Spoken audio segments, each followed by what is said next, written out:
Welcome to the Real Estate Pros Show, where we interview real estate investing professionals from coast to coast, as well as the service providers that serve the real estate investing industry. Our goal is simple: share what's working now to help you improve and scale your business to the next level and meet the pros that can help you get there. Real Estate Pros is powered by Investor Fuel, America's leader in helping real estate investors and professionals build the business you need to live the life you've always dreamed of. Let's start today's show. Property insurance for real estate investors doesn't have to be difficult, but it does need to be there to protect you when you need it. MyInvestorInsurance.com not only provides insurance at 15 to 30% cheaper than traditional agencies, it's built specifically for real estate investors like you.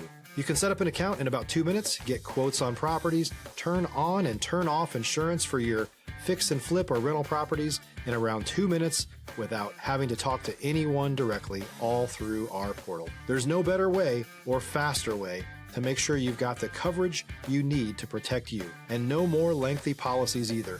Once you're set up, you're billed monthly and prorated by the day for however long your policy is active. It's powered by MSI, the third largest independent MGA, with 1.5 million customers and more than $1 billion in cumulative premiums written. Get set up today in about 2 minutes at myinvestorinsurance.com/fuel. All right. Hey, guys. Welcome back to our show. I'm your host, John Harcar, and I'm here today with Bradley Meyer. And what we're going to talk about with Bradley is, besides his sounds extensive journey in business and real estate, we're going to talk about how he's helping landlords really maximize profits, while minimizing stress. If you've ever been a landlord, we know there's a lot of stress.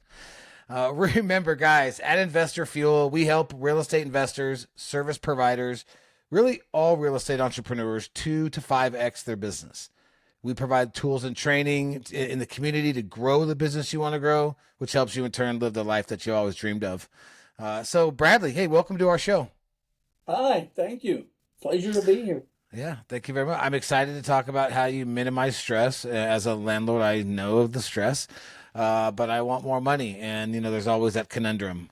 But before we talk about all that, why don't we tell our audience a little bit about yourself, how you got into the business, how you got into real estate, and, what brought you to today?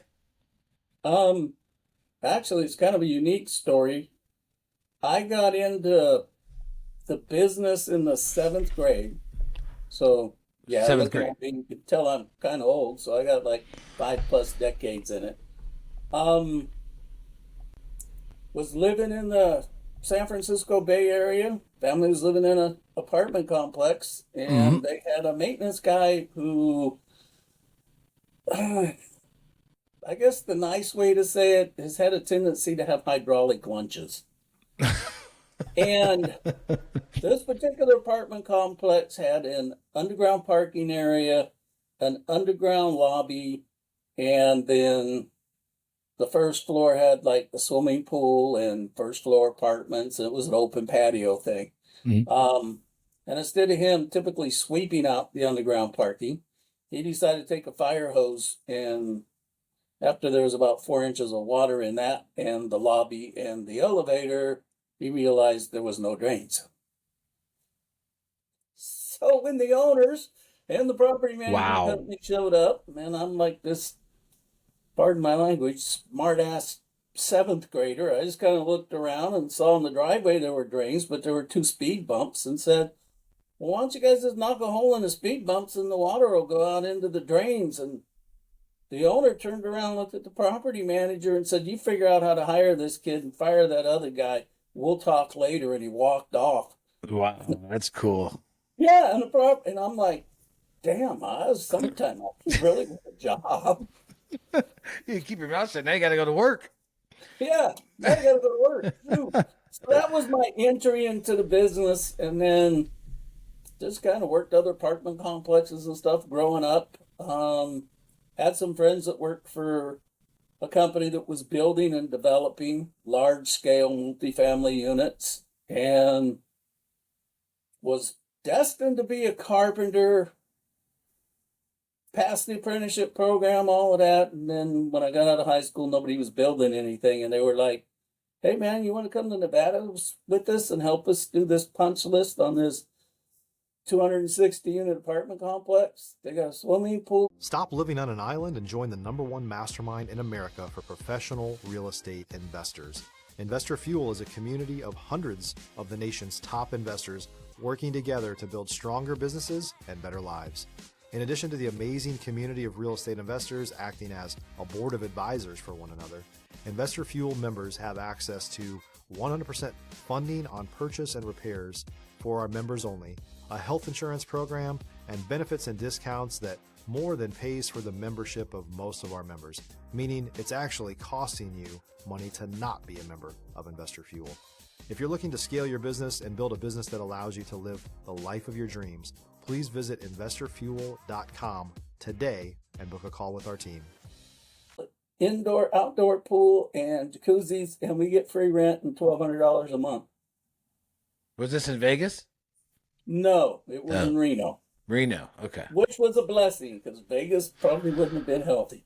Yeah, no. Reno was just as bad because this was in the 70s. Right. And then that just snowballed into, hey, I might as well stay here. It's year-round work as opposed to seasonal construction, and just boots on the ground, worked my way up in the business, had some great mentors, and just stuck with it. And it's been very nice to me. So now I'm just at the point where I'm paying back. I love that. And that's probably one of the more unique stories I've ever had on, because I ask everybody, like, and a lot of people tell me, hey, that was that purple book, right? I read that book, or I had a family friend that was in real estate. You just, yeah, that was incredible. That was a great story. So as you're doing all this and as you're learning these things, did you just kind of learn the school of hard knocks, or did you mentioned mentors? Did you seek out mentors? Early on, I didn't, because I honestly didn't have a concept of what they were. But there were some people I worked with at companies that realized my potential better than I did. And they realized that I'm a loyal employee. I'm not going to complain about what we got to do. I'm just going to get it done and move on, because my father taught me and my grandfather taught me, if you're working for somebody, if it doesn't make money, it doesn't make sense. If you can't generate your wages plus a profit, why would that person want to keep you? Yeah.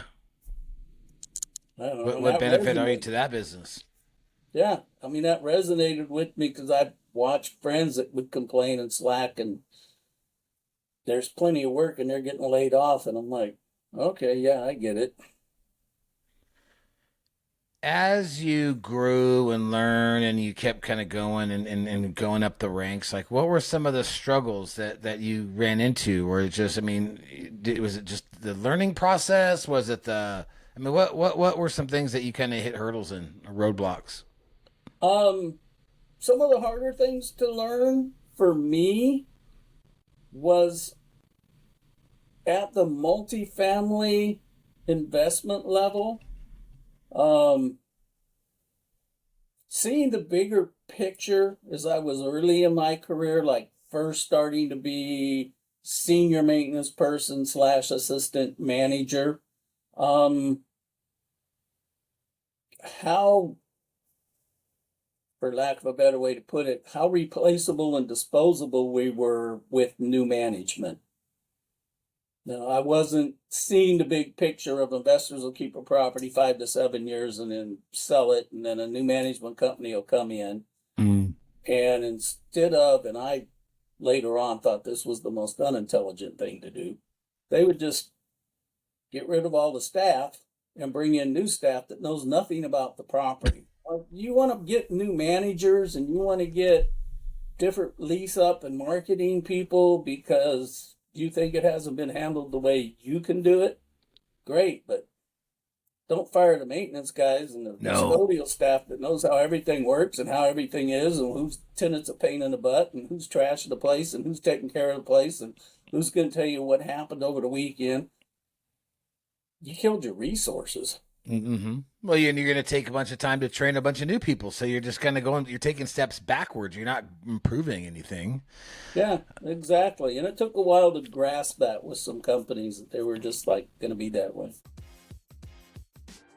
If you're looking for consistent, high-quality leads, look no further than Investor Machine. Investor Machine isn't just another agency. It's the most sophisticated, data-driven lead generation company on the planet for real estate investors, and serves the role of being not just a lead generator for your business, but a marketing partner that is helping you achieve your goals along the way. Go to investormachine.com to learn more and schedule a call with our team today.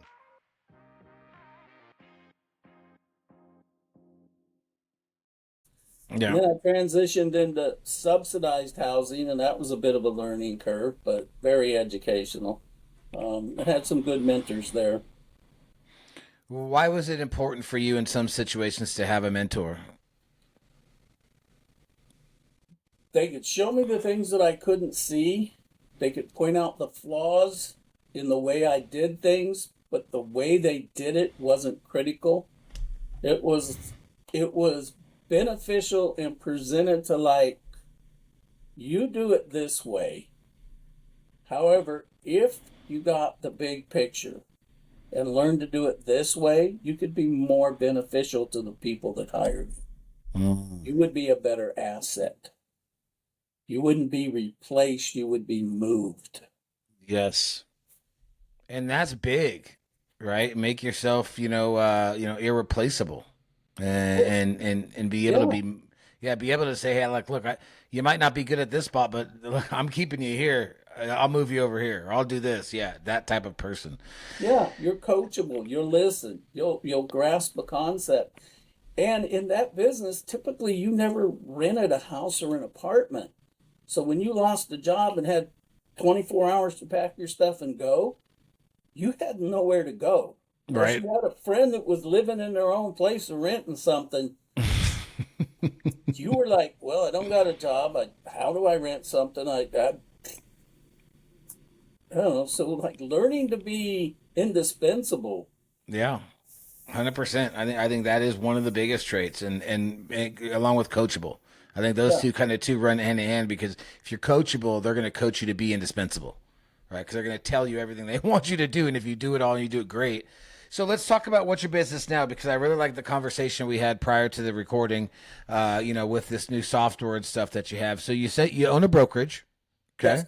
Right, okay, and then you're creating a software for real estate agents, and it's kind of, in your words, a new brokerage real estate model. Or there's one a new model coming, I guess I could say. Yeah, it's out there. We're talking with different brokerages about putting it to use. I guess the best way to describe it is it handles the complaints that most of the brokers have about their agents and what most of the agents have a hard time doing. And that's staying in communication and staying on top of their sphere of influence. Okay. And if you're a new agent, we've got a way to just reach out and talk to everybody without doing the run around to everybody you know and hand out business cards and go, if you ever want to sell anything, come see me. It's like, yeah, right. Like, you already kind of pissed me off. Just, right. It's more of a, how can I help you? Here's what I can do. Here's some information. If you run across somebody, thanks. But it's automated and not invasive. Okay. Where or what situation arise where you saw the need for a platform like this and decided to create one? In talking with a lot of other brokers and people that are buying property management franchises, and then their biggest complaint is, I don't have time to train my staff for my expectations on everything they need to do with the tenant, with the investor, then how to do the marketing, then how to stay on top of the showing schedules, And then when I hire people to do it, I don't have the finances to hire the great people. So when they get really skilled at it, they go get swooped up by somebody else who's going to pay them another $300 or $400 a month. If you're a new or newer real estate investor looking to launch or grow your real estate investing business, please check out Investor Fuel Club. It's a coaching community, but unlike anything you've ever seen before. And you can actually partner with members of our mastermind from coast to coast on deals right in your market. There's no better opportunity to build a consistent business than to literally partner with pros to help you avoid costly mistakes, avoid the need for capital to do deals, and help you eliminate your fears as you're starting your business. Learn more about Investor Fuel Club at investorfuel.com/club. And at that level, $300 or $400 a month is a doggone car payment. Yep. You know, and they're not mad at the people that they train and lead. They get it. Right. Their biggest They're mad at the process and how it unfolds. Yeah, they're mad at how do I change this process? What can I get that's here 24 hours a day, 7 days a week that'll do what I want it to do the way I want it to do it, and not bankrupt me with taxes, insurance, raises, days off, vacation, personality conflicts. And so I teamed up with a good bad friend. moods. Yeah. Teamed up with a good friend of mine who him and his twin brother had a couple KW brokerages over the years and dealt with all of that. Patrick was always on the marketing, cutting edge software stuff and generating leads and income for their brokerages. And we got together about 4 years ago and just started looking at new AI that's coming out. He reached out to some people he's met, and like we talked about earlier, it's not you get on the phone with the AI and go, let me talk to a human being. And it loops back to, I don't understand you. Yeah, This is right. like, this one goes, fine, let me find somebody who can talk to you right now. And if I can't reach them, can I send you a link to get on their calendar to schedule a call as soon as possible? Did you have a background in creating this type of software, or do you have a partner that you work with? I worked with a partner, but yeah, I had a background because I was always having to fill that need too. The higher up I got in property and asset management, I started dealing with the problems with people that were higher up when I was starting out. It's like, why didn't the leasing agent get here at 8 o'clock this morning? Well, she stopped for donuts, gas, talked to her boyfriend, and she got in at 8:45. What did she do then? She made coffee, she filled out yesterday's paper. When did she start calling people back? Oh, that was around 11:30. Yeah, around lunchtime. Oh, right before she took a 30-minute lunch. Yeah, and this is like doesn't do that. So do you see, I mean, like you said, you mentioned new brokerage models. So, I mean, with the whole AI revolution, AI thing coming, I mean, or here, you know, what are the biggest changes you're going to see that AI is going to kind of replace? I think AI is going to fill in a lot of gaps that have always been in the business. And I also think that the brokerage model that's been around for almost 100 years is going to change. And that, I believe, is driven more by the consumer than the companies. The people that are buying houses are younger, more tech savvy, don't mind dealing with it. Many of them appreciate dealing with it. Mm-hmm. And the new agents that are coming in are tech savvy, that dialing for dollars and doing floor time. That's not them. You're not going to get them to sit in an office every Thursday from noon to 5 and hope somebody walks in and they can make some money. No, they're going to be out automated and hustling and doing what they need to do in today's world. Mm-hmm. Things change. Yeah. Thank God. Yeah. Nobody loved doing floor time. Yeah, no, I mean, it takes away all the menial time. I had a guy who I had on the podcast that had an AI bot, and I don't remember. I think it was buying properties, but it sounded just like a normal human. With the whole oh my gosh, really?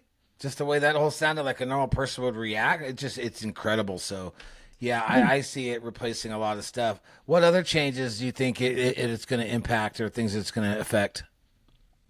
Um, I think there's going to be some opportunities opening up for smaller investors and smaller investor groups to get into some niches in the business that the BlackRock, Blackstone, Blue Sky are not going to be interested in or grabbing in the multifamily sector. And also the tiny houses and the mobile home park stuff.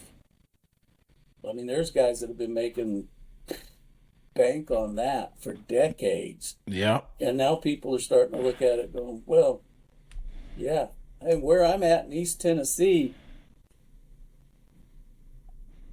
there's cities that you put it on a foundation, banks will treat it and give you an FHA loan on it. Really? Yeah. So are you seeing tiny home communities popping up? Seeing tiny home communities popping up. I'm seeing Are more RV parks?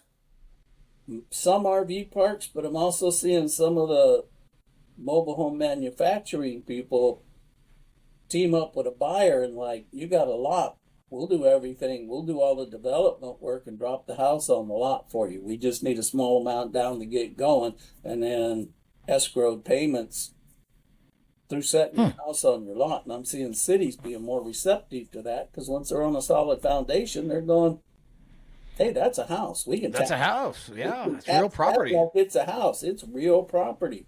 Yeah. Yeah. Yeah. You know, buying a license plate and dealing with whatever, you got a house. Yeah, that's incredible. And the construction of some of them is phenomenal compared to some construction I've seen, some stick built stuff I've seen in some places. It's like Well, I've seen some of those folding homes, right? The ones that they can deliver, then they open up, fold up, and like I've seen about some of the construction part of it. It's like, man, that's nicer than some of the nicest manufactured homes I've seen. yeah, I've seen some of those too, but I'm still kind of like, I don't know. Where I live, the wind blows really hard. Yeah. So it's like Right. I don't want it to fold my house up with me in it. Right. Exactly. Envelope. So I'm in Idaho. I'm in Boise, so it's like I'm afraid to get too much snow on the roof and it just starts collapsing down and folding on itself. It's like I don't know about all that, dude. yeah, snow loads and stuff. What did you guys calculate for wind shear and snow loads? Exactly. So, wow, that's awesome. Well, let's touch on real fast on how you're helping landlords maximize profits and minimize stress. I got a couple books I've done, and I've got a bunch of little ebook things, but and I've got a website community that's free. One of the main things that I tell landlords and have for decades is you start off the relationship by managing the expectations. Great advice. You give the tenant what they can expect from you. You tell the tenant what you can expect from them.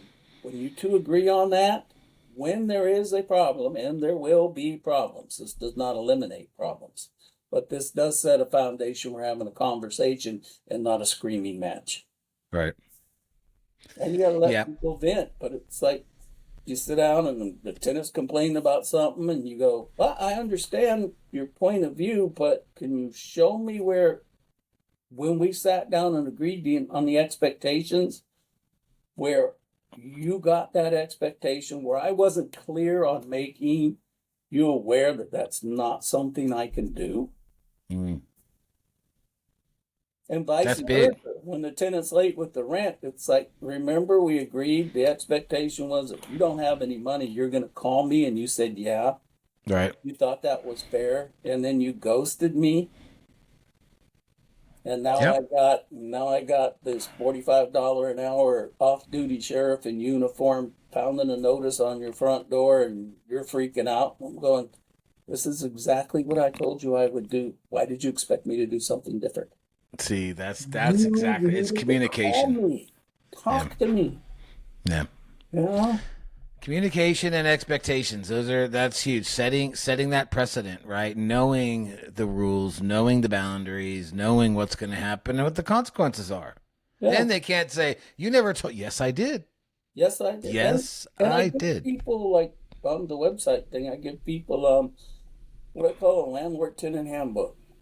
And it's unique for every property. You just kind of fill it out with, here's where the valve is behind the toilet if it starts to flood. Here's where the gas shutoff is outside.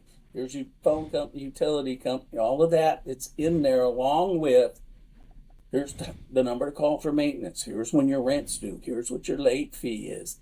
Here's what, and then you just follow up with an email every 6-7 weeks. Hey, what's going on with the house? Everything cool? Everything good? Just checking in. We'll make sure you're happy. You happy? Tell me you're happy. Tell me you're happy. Come on. You're happy. I'm happy. All right. Have a great one, brother. Bye. Yep. You know, No, I love it. Come the holidays, it's like October. I start hammering people. Did you turn the oven on? Did you fire up the AC? Did you fire up the heater? You know, don't call me Thanksgiving and tell me your oven don't work, because I'm gonna give you an explanation on how to go barbecue a turkey. Because ain't nobody coming out Thanksgiving. Ain't nobody coming out Thanksgiving. Yeah. Doesn't make it an emergency on everybody else. Stove is out. I hope you got a fryer, because I told you about what happened and who to call. Yeah. Well, Bradley, man, you came on and shared some great info for folks that maybe want to talk to you a little bit more about it. Maybe get your free ebook or your other books. How do they get in touch with you? Best way to get in contact? Yourlandlordhub.com, or is it okay to give them a phone number? Yeah, of course. Okay. I don't have it memorized. It's 423-451-8898. That's actually call that, and that's part of the AI system stuff too. So you can go in there and talk about whatever you want and tell, I think that bot's name is David or Alex or Jennifer or something. I don't know. That's cool, dude. You just don't know. I know. That's so funny. Well, we'll put all your contact. You sent me some stuff too. I'll put all that down in the show notes. So you guys, you'll be able to reach out and connect with him. Bradley, thank you again for coming on here. Thank you. Guys, I hope you all enjoyed the show, and we will see you on the next one. Cheers. Thanks for joining us for today's Real Estate Pros Show.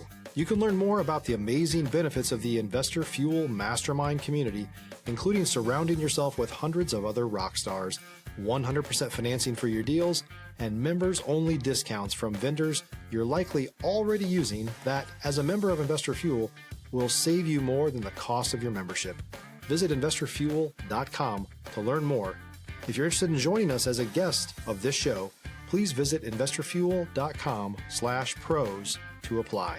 You can also check the show notes for access to free resources, how to get access to world-class lead generation, and much more. Don't forget to subscribe so you never miss another episode. Have a great day. We'll see you on the next show.